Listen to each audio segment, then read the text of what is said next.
Kasi niyo si Mr. Marcos, na-traitor niyo siya dahil sa pagsama sa People Power. Meron din akong maraming kamag-anak doon na Naunawan. malaman na punta kay Mr. Marcos.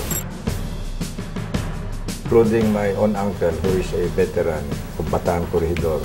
May mga matagal na tayong gustong itanong pero wala pang nangahas hanggang ngayon. Maririnig nyo na ang katotohanan. Newsmakers, September 28 sa SNBO.